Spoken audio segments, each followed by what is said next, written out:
નમસ્કાર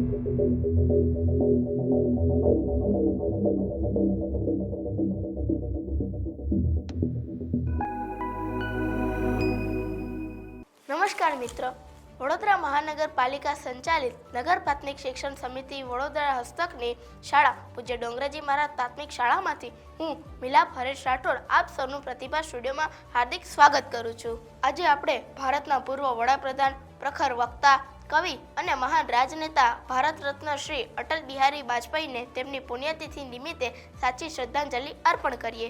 અટલ બિહારી વાજપેયીનો જન્મ 25 ડિસેમ્બર 1924ના રોજ ગ્વાલિયરમાં થયો હતો। તેઓ પોતાના શાંત સ્વભાવ, પ્રભાવશાળી વક્તા અને દેશપ્રેમ માટે ખૂબ જ જાણીતા હતા।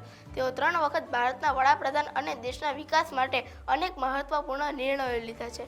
તેમના કાર્યકાળ દરમિયાન ભારતે ઈસવીસન 1998માં પોખરણમાં સફળ પરમાણુ પરીક્ષણ કર્યું હતું, જેના કારણે વિશ્વમાં ભારતની શક્તિ અને આત્મવિશ્વાસ વધુ મજબૂત બન્યા।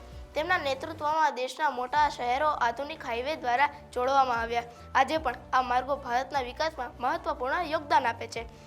અટલજી એક સંવેદનશીલ કવિ પણ હતા। તેમની કવિતાઓમાં દેશપ્રેમ, આશા અને માનવતાના સુંદર સંદેશ જોવા મળે છે। રાજકારણમાં મતભેદ હોવા છતાં તેઓ સૌનો આદર કરતા હતા, તેથી તેમને દરેક પક્ષના લોકો તરફથી સન્માન મળતું હતું। ભારત સરકારે તેમના અદ્વિતીય યોગદાનને માન આપી તેમને દેશનો સર્વોચ્ચ નાગરિક સન્માન ભારત રત્ન એનાયત કર્યો। 16 ઓગસ્ટ 2018ના રોજ તેમનું અવસાન થયું।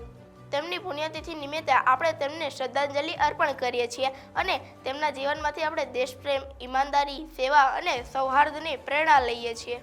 આવો આપણે સૌ મળીને ભારતને વધુ મજબૂત, પ્રગતિશીલ અને એકતાસભર બનાવવાનો સંકલ્પ કરીએ। અસ્તુ, જય હિન્દ, જય ભારત।